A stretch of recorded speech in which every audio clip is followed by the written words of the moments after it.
Oh my goodness. Hey, you guys get sick, it's on you. You've got a covered area right there. Hey, quit playing in the puddles. It's gonna get cold tonight. So last year, I had raised beds in this garden, as you could see from some of our older videos. But I took them out, and I actually used most of the wood that I used for the raised beds to make our chicken coop. But you could see the outlines. I had 1, 2, 3, 4, 5 raised beds. I realized that it's not very fun to have to reach to the middle of a 4-foot wide raised bed. It's not good on the back. And so what I'm doing is the same thing that I'm going to be doing on the market garden side for our personal garden, and that is to go to 30-inch wide beds. And what that will do is, when they're 30 inches wide, you can actually straddle the bed and lean down and easily harvest vegetables. And it will actually, I did the math, I don't know it on the top of my head, but from those 5 4x8 raised beds, and instead changing to 30-inch wide by 20-foot long beds, I could do 5 of those rows, 5 30-inch wide by 20 feet long. I think I grow about 100 square feet more of food. I have a little bit more space, and I'll put about 10 to 12 inches in between each row here. So that's my plan. That's what I'm going to do. So I'm going to get these rows spaced out, and I'm probably going to need more soil, but I'm going to have a big delivery of compost coming soon. So I'm going to try to measure out my 30-inch beds, and with all the soil that I have existing, and that's what we're going to do to get ready for our personal garden.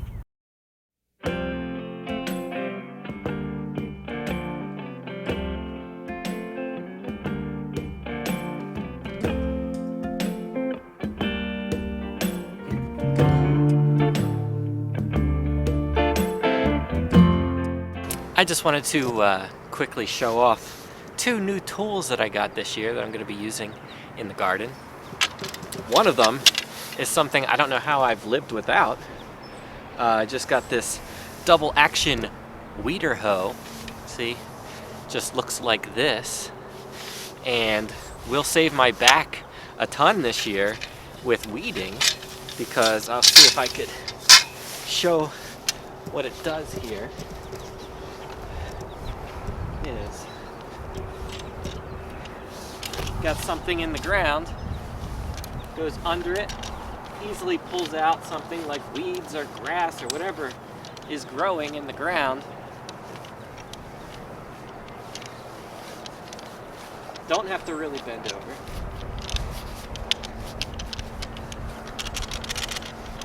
And then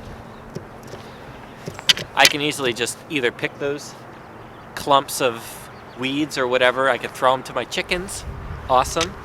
And then I got this. This is a landscape rake. This is 30 inches wide. All of these in-ground beds are 30 inches wide. Works out great. Found this on Amazon for something like $50 or $60. So what this will do is, after I, get the weeds out and everything, amend the beds, before I plant, you want a nice, flat, even surface to plant on, and this will help you do that.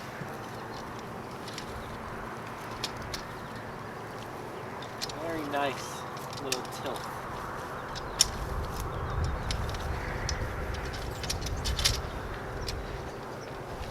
So I'm very happy that I got this, and trying to keep the tools that I'm using to a minimum, because we're on a budget here. We're not rich, but a lot of these things I'm going to be using are just plain hand tools. I'm not going to be tilling, so we're going to you know, do it old school and see how it goes. But these are the two of the basic things I'm going to be using. Another tool that I wasn't planning to get, but I think I'm going to end up getting, is called a broad fork, which is, well, I guess I'll do a video on it when I get it, but I'm going to be breaking new ground. And what it does, it's kind of like a garden fork, but it's just a lot wider and stronger. They have about 12-inch tines. You stick it into the ground and you lean back and you basically aerate the ground. You basically let the soil breathe, and it helps break up really hard clay-like soil. And it's basically a way of tilling without tilling. You're not really tilling, you're just aerating. You're letting the soil breathe a little bit. And when you put these amendments like compost on top of the soil, which is what I'm going to be doing, basically, that is what I'm going to be putting on top of the ground, it will help all of that compost and organic matter incorporate into the ground, loosen the subsoil, and hopefully bring us better, more prolific plants to harvest. So that's the plan. So this area was our garden, basically, this 20 by 20 area last year. For the entire year, this was just it. And we also had a little area right here that we grew some more plants. But I'm trying to keep things a little bit more simple this year because we have that other area on the other side of our property that's 40 feet wide by 100 feet long that I have tarped. And that area I'm setting aside for market garden crops, and all of our leafy greens, fast-growing vegetables are going to be over there. So going to be over there a lot. This area I'm going to use for things that take a little bit longer, and this area is basically going to be our garden for things like potatoes, sweet potatoes, onions, and maybe some brassicas like collards and broccoli and cauliflower and cabbage.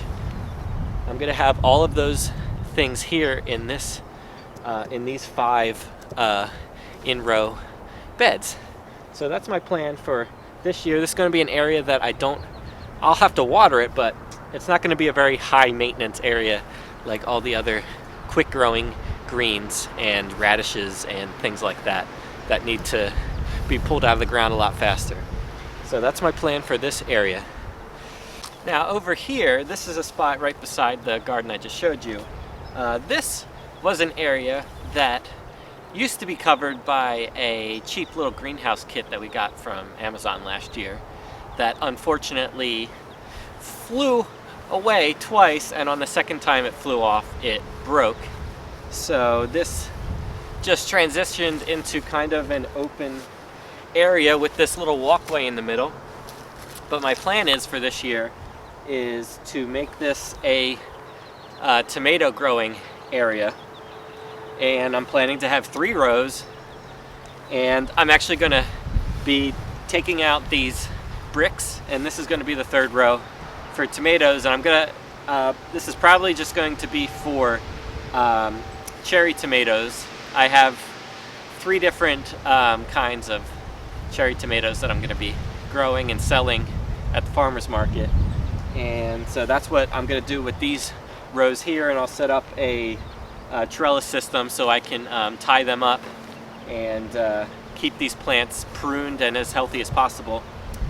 And it'll be easier too because I'm going to be I don't have any drip irrigation system set up, but they're not going to be covered, so they are going to get wet when it rains. But I'm going to be bottom watering these tomato plants, and I think it's better that I keep them separate over here because I'm going to have a big drip sprinkler system set up on the other side of the property. So it'll just be easier for me to hand water them separately over here and not have to worry about them getting their upper leaves getting wet on the other side of the property.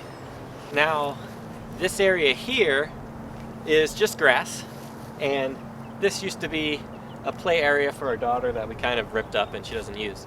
But what I want to do, and this is right next to the area where I'm just planning to grow the tomatoes, I want this area all the way over to where our chicken tractor is to be an area that we grow our tomatoes and squash and other things like that, maybe some sugar snap peas, that I could also set up some kind of trellis system here for that kind of growing. But I don't know if I'm going to get to that this year with everything else that I'm planning and going on, but this might be a next year type of project.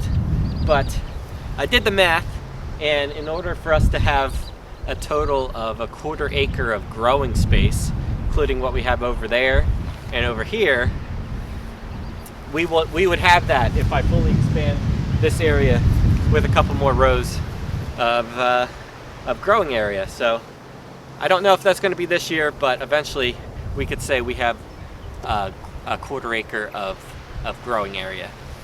So that's the plan for this spot. So these are red goji berries that I started from seed. Never grew these before, especially from seed. This is something, you know, kind of plant I think you typically would buy from like a nursery, but I saw that Baker Creek had these goji berry seeds for sale, so I have some red goji berry in these 2 cells here, 2 trays, and these 2 are black goji berries. So pretty soon I'm going to be trying to very delicately separate some of these seedlings here that I didn't realize all of them were going to sprout. I thought I might have some issues with the goji berry seeds, but no, they all sprouted. So these are going to eventually be on the other side of our property, where I want to have a whole line along the brush of berry bushes. So we'll have our wild blackberries, and we'll have our blueberries and goji berries. So I'm very excited for that. These will take a while, of course, to produce fruit, but we're thinking long game here. Eventually we're all going to be set for fruit. So I just wanted to show what I've been working on over here. So this area used to look like that and that. I made a little alcove here, and I transplanted some of our blueberries here. I had put 7 of them in this little alcove here along the outsides, and I'm hoping that they'll grow well here, because I think I saw a video with Jim Kovaleski, who farms in Maine and Florida, that his blueberry plants up in Maine grow best at a wood's edge, this is the edge of our property, and it actually goes back to about that tree line here, and it's overgrown with wild blackberries and raspberries. I was just thinking about making long-term investments, and not in the financial sense, but making investments today that in several years from now will make your life better. And I didn't used to think like that. I used to be when I was younger, I would be thinking just about, immediate, instant gratification type things. And now, at least within the last 5 years, that's changed, and everything that I think about doing, I'm thinking about the future. Like, is this decision going to make my life easier and better in the future? And sometimes you do things like, say, we planted an apple tree 2-3 years ago, and this year we should finally start to see the fruit of that labor, which wasn't really labor, it's just an example. It takes a few years for a dwarf, fruit tree to start developing that fruit, but you take care of it and make sure it's watered and has all the nutrients it needs, and eventually you will have that fruit forever. And it's kind of like what we did with our tiny house, which you could think whatever you want about living in a tiny house, whether you think it's stupid or whatever. 5 years ago, we saved and we bought our house, and we bought it with cash that we saved, and we did have to take out a little loan on the property that our house is on. And this year, next month, will be 5 years. It was a 5-year loan, and it's going to be paid off. And I don't know what just happened, but next month we are going to officially own our property. We won't have a mortgage to worry about every month. And it's just starting to hit me that it was really hard. I was working long hours. My wife was working long hours. But we put our heads down and we did it, and we worked really hard because we were always focused downfield on this goal of being debt-free, basically, which we aren't still yet. But like, we're just about there. Like, we did it. We're gonna have no mortgage, no house payment starting next month. And it's really cool because you work really hard to get there, and it's kind of like the end of the Finding Nemo, which I saw a million times, where all the fish at the end of the movie break out and they get into the ocean and they're like looking at each other and they're like, now what? Now there's so many possibilities. I'm starting this farm. I'm hoping it's going to be successful. I just want to put something good out into the world, and something that I could do is grow food because I have the land to do it. And so that's what I have working on coming up. And I just had that thought. I was just out here on our property that we're about to officially own starting next month, and I just wanted to share this. So yeah. Alright, so that's going to do it for this video. Thanks for watching our little garden planning video. Give us a comment below if you have any questions or ideas for us. Subscribe to our channel if you haven't already. Give us a like if you like this video. And that's going to be it. Thanks for watching, and we'll see you next time.